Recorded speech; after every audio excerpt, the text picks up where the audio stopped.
WhatsApp guys, welcome back once again. दोस्तों, आज की कहानी का नाम है स्वेप्ट अवे। कहानी शुरू होती है एम्बर नाम की औरत से जो कि एक अरबपति है, लेकिन उसे हमेशा से अपने पैसों पर घमंड रहा है। वो अपने से छोटे लोगों को जरा भी इज्जत नहीं देती और यही वजह है कि उसकी ज्यादा किसी से बनती नहीं है।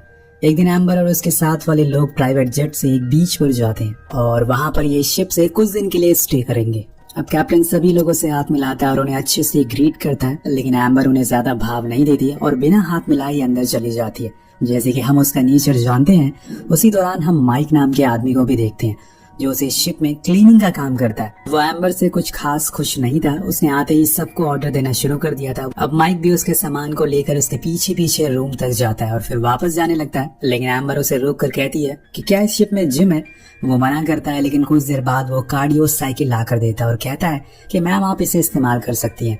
अब ये बात एम्बर को बहुत बुरी लगती है, क्योंकि पहली बार जब उसका किसी ने मजाक उड़ाया था वो उस पर बहुत चिल्लाती है और धमकी भी देती है कि वो उसे इसे काम से निकलवा देगी। लेकिन माइक उसे कुछ नहीं बोलता क्योंकि वो थोड़ा समझदार था। इसके बाद वो लोग शिप से थोड़ी दूर पर जाते हैं और वहाँ ड्राइविंग करने आए थे, लेकिन एम्बर नहीं करती क्योंकि उसे पानी से डर लगता है। वो माइक को अपने साथ बैठने को बोलती है। वापस आने पर वो सभी लंच करते हैं, लेकिन यहाँ भी एम्बर के नखरे खत्म नहीं हो रहे थे। वो कहती है कि लंच बहुत ठंडा है, इसे और गर्म करके लाओ, लेकिन यार चीजें अब माइक के सर से ऊपर जा रही थी और इसीलिए वो गुस्से में आकर जितना भी लंच होता है वो उसके ऊपर फेंक देता है और बाद में उसी भी उठाकर समुद्र में फेंक देता है। लेकिन तभी एक चुटकी बजती है और वो हकीकत में आता है ये बस उसका एक वहम था। अगर उसने ऐसा कुछ किया तो पहले तो उसकी जॉब जाएगी और फिर हो सकता है कि एम्बर उसे बर्बाद भी कर दे। यही कारण है कि वो चुपचाप जाकर अपने दोस्तों को लंच गर्म करने को कहता है। अब ऐसे ही एम्बर के नखरे झेलते झेलते कई दिन हो जाते हैं। फिर एक दिन शिप में कुछ दिक्कत है तो वो माइक से कहती है कि उसे फिशिंग करने जानी है। वो उसे बताता है कि मैम ऐसा करना खतरे से खाली नहीं होगा क्योंकि मौसम खराब होते हुए दिख रहा है और ऐसे में बाहर जाना सही नहीं है। लेकिन एम्बर एक नंबर की जिद्दी थी, वो नहीं मानती और कहती है कि मुझे एक छोटी सी बोट चाहिए जिस पर बैठकर हम यहाँ से दूर जाकर फिशिंग कर सकें। तो माइक को एक बोट का इंतजाम करना पड़ता है जिसे लेकर वो शिप से दूर जाने लगते हैं, जहाँ पर उन्हें कुछ मछलियाँ मिल सकती हैं। लेकिन इन्हें इस बात का जरा भी अंदाजा नहीं है कि आने वाले जितने भी दिन होंगे इनके लिए वो हमेशा के लिए यादगार हो जाएंगे। अब कुछ देर के बाद ये लोग फाइनली उस जगह पर पहुंचते हैं जहाँ से माइक को लगता है कि अब यहाँ पे फिश पकड़ी जा सकती है, लेकिन एम्बर उसे और आगे जाने को कहती है। वो फिर से बोट स्टार्ट करता है, लेकिन अब वो शुरू होने के नाम ही नहीं ले रही थी। कुछ देर कोशिश करने के बाद माइक को पता चलता है कि इसमें तो पेट्रोल ही खत्म हो चुका है। अब जब ये बात एम्बर को पता चलती है तो वो आग बबूला हो जाती है और माइक पर चिल्लाती है। अब इसमें तो माइक की ही गलती थी, क्योंकि यार फ्यूल तो चेक करके लाना चाहिए था। लेकिन वो कहता है कि इसमें मेरी कोई गलती नहीं है, इसमें तुम्हारी गलती है। मैंने तुमसे पहले ही कहा था कि मुझे कुछ सही नहीं लग रहा है, हमें वापस जाना चाहिए, लेकिन तुमने मेरी बात नहीं सुनी और अब भुगतो। अब यहाँ वो चुप रहने का नाम ही नहीं ले रही थी, इसलिए माइक खुद ही चुप हो जाता है और साइड में जाकर बैठ जाता है। कुछ देर बाद एम्बर का गुस्सा शांत होता है तो वो उसे बताता है कि हमारे पास अब कोई रास्ता नहीं है सिवाय किसी शिप के इंतजार करने के, अब जो कि इस बोट पर पैडल भी नहीं है जिससे कि हम थोड़ी दूर वापस जा सकें। अब वो दोनों उसी जगह पर बैठ जाते हैं और अब इनके पास इंतजार करने के अलावा कोई चारा नहीं है। ऐसे ही करते करते रात हो जाती है और फिर सुबह, लेकिन कोई फायदा नहीं होता। दोनों ऐसे ही बीच समुद्र में अपनी छोटी सी बोट पर बैठे रहते। अब इन्हें यहाँ पूरे 6 दिन बीत चुके हैं पर कोई मदद के लिए नहीं आया। इन्होंने कई दिनों से कुछ खाया भी नहीं है। जो भी खाने का सामान था एम्बर अपने साथ लाई थी वो तो कब का खत्म हो चुका है। लेकिन जैसे जैसे दिन बीत रहे हैं इन लोगों की दिक्कतें बढ़ती जा रही थी। इसी वजह से एक दिन एम्बर गुस्से में उठती है और माइक पर ही चिल्लाने लगती है। तभी उसे एक बंदूक मिल जाती है, पर उसे लगता है कि ये किसी तरह की फ्लेयर है, इसलिए वो चलाने लगती है। लेकिन माइक उसे बताता है कि जो तुम ये समझ रही हो वो चीज नहीं है, लाओ मुझे वापस कर दो। और इसी हाथापाई में गोली चल जाती है जो सीधा बोट पर लगती है, जिससे अब धीरे धीरे इनकी बोट की हवा निकल रही है, जिसकी वजह से एक हिस्सा पानी में डूबने लगा है। वेल अभी तक इनकी मुसीबतें कम थी, ये और आ गई थी। उसी रात तेज बारिश होती है और तूफान भी आता है। दोनों उस बोट को पकड़कर जैसे तैसे सरवाइव कर लेते हैं। जब सुबह होती है तो उनकी किस्मत चमक चुकी थी, क्योंकि सामने एक आइलैंड था। फाइनली दोनों बोट को हाथ पैर मारते हुए उस आइलैंड तक पहुंचते हैं। लेकिन वहाँ पहुंचते ही माइक कहता है कि अब एडवेंचर खत्म हुआ। तो एम्बर कहती है कि हाँ, अब तुम्हारा एडवेंचर शुरू होगा, क्योंकि जब मेरा लॉयर तुम्हें जेल भेजेगा। लेकिन अब माइक को पता था कि यहाँ से निकलना इतना आसान नहीं है। पहले तो इन्हें लगता है कि जरूर इस आइलैंड पर कोई होगा, लेकिन थोड़ा छानबीन करने के बाद इन्हें पता चलता है कि ये बुरी तरह से एक डिजर्ट आइलैंड पर फंस चुके हैं। एम्बर का ऐसा बर्ताव देखकर वो उसे वहीं छोड़कर अपने रास्ते निकल जाता है और कहता है तुम्हें मेरे से ज्यादा दिक्कत है ना, तो आज से हम लोग अपने अपने रास्ते निकल जाते हैं। वही माइक अब उस आइलैंड पर कुछ हेल्पफुल चीजें ढूंढने लग जाता है जिससे कि उसका थोड़े दिन तो गुजारा हो जाए। शुरुआत में उसे कुछ नहीं मिलता, लेकिन कुछ ही देर बाद उसे एक झोपड़ी मिल जाती है और कुछ बॉटल्स भी, जो किसी इंसान की थी, शायद पहले यहाँ पर वो भी फंसा हो। अब यहाँ उसके रहने का इंतजाम तो हो गया था, इसके बाद उसे अपने खाने का जुगाड़ करना पड़ेगा। अब पास में ही समुद्र था तो उसे ज्यादा ढूंढने की जरूरत नहीं है, लेकिन उसे थोड़ी मेहनत तो करनी पड़ेगी।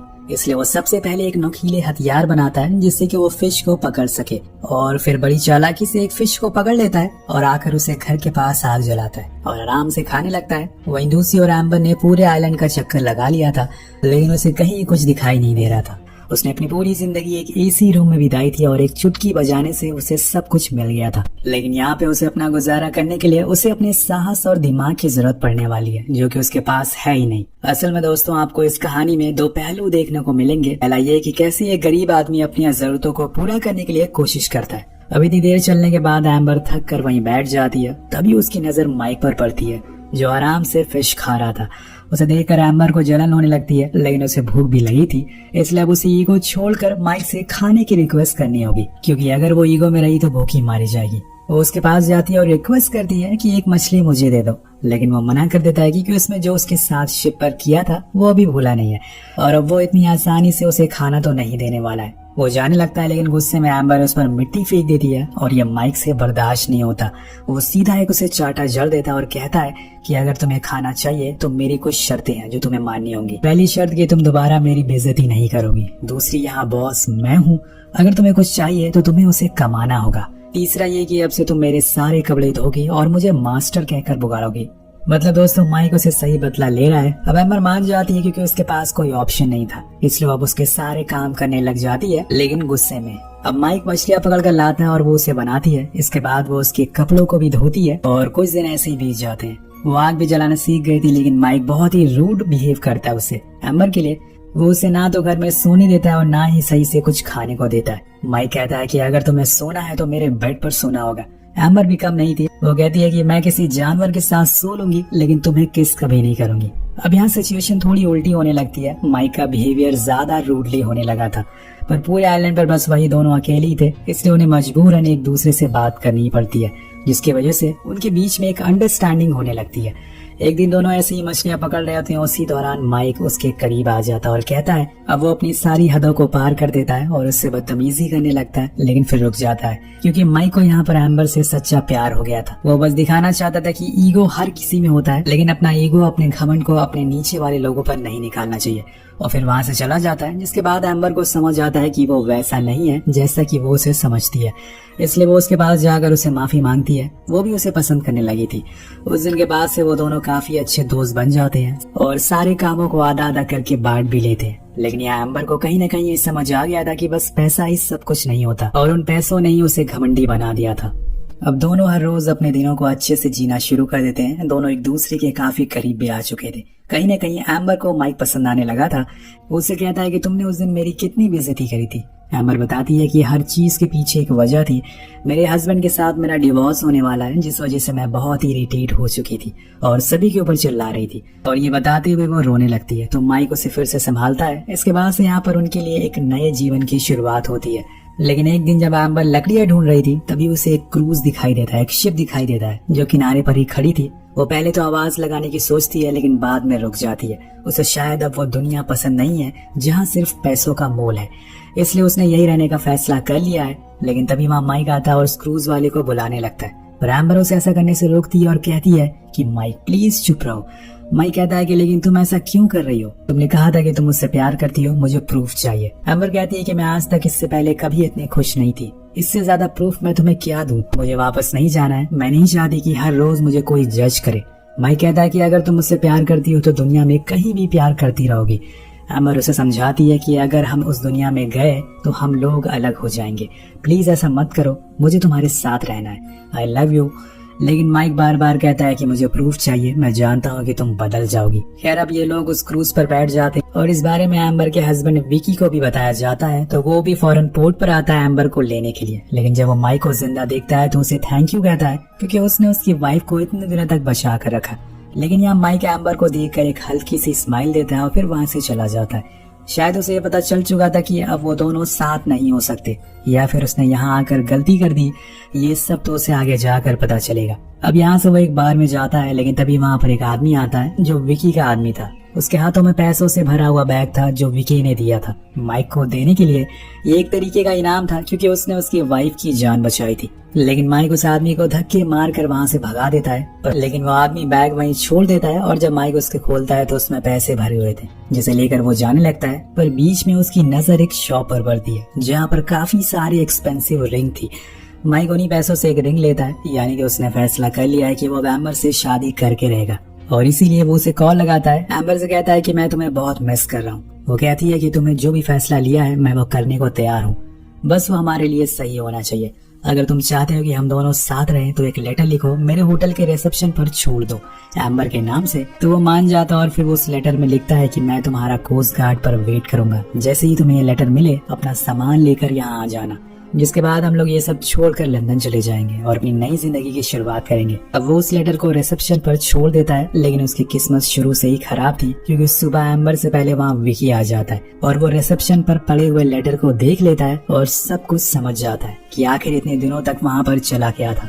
इसलिए वो उसी समय एम्बर से कहता है कि चलो हमें न्यूयॉर्क के लिए निकलना है। उसे तो पता था कि माइक ने उस लेटर को लिखा होगा, लेकिन अभी तक वो आया क्यों नहीं, इसी सोच में वो डूबी रहती है। फिर कुछ ही देर बाद वो चॉपर में बैठ जाते हैं और तभी भागते हुए एक लड़का आता है। उसके हाथ में एक लेटर था जो एम्बर के लिए था। वो जब उसे खोलती है तो वह असल में माइक का लेटर था, जिसमें लिखा था कि मैं तुमसे कोई प्यार नहीं करती, वो जो कुछ उस आइलैंड पर हुआ था वो बस एक टाइम पास था। लेकिन रुकिए दोस्तों, जरा ये लेटर असल में माइक ने नहीं बल्कि विकी ने लिखा है और उसने उस लड़के से एम्बर को देने को कहा था, जिससे कि उसे ये लगे कि माइक उसे कभी प्यार ही नहीं करता और उसे धोखा देना चाहता है। और यहाँ एम्बर को इस बात पर यकीन हो जाता है कि माइक सच बोल रहा है, उस लेटर में जो भी लिखा है वो सच है। वो पूरी तरह से टूट जाती है। लेकिन वहाँ दूसरी ओर जब माइक को पता चलता है कि एम्बर न्यूयॉर्क जाने वाली है, उसे ये लगने लगा था कि शायद वो उसे प्यार ही नहीं करती, लेकिन वो उसे एक आखिरी बार देखना चाहता था। इसलिए वो भागते हुए उसके पास जाता है, पर तब तक उसके प्यार उसकी एम्बर जा चुकी थी। वो चीखता है, चिल्लाता है, लेकिन एम्बर नहीं रुकती है और उसकी नजरों से दूर हो जाती है। वो उसकी तरफ वही रिंग फेंकता है, पर वो जाकर समुद्र में गिर जाती है और दोनों की कहानी अधूरी रह जाती है। दोनों पूरी उम्र इसी सवाल में जीते रहेंगे और फंसे रहेंगे कि आखिर उसने ऐसा क्यों किया। इसीलिए कहते हैं कि समय का कोई भरोसा नहीं है, कब वो आपके दुश्मन को आपका हमसफर बना देगा, कब आपके चाहने वालों को आपका दुश्मन। इन दोनों के साथ भी वही हुआ। इन्होंने कभी नहीं सोचा था कि इस तरह से इनकी कहानी का अंत होगा। तो आपको इनकी कहानी कैसे लगी नीचे कमेंट करके जरूर बताओ और मिलते हैं आपसे अगली वीडियो में। Thank you so much watching.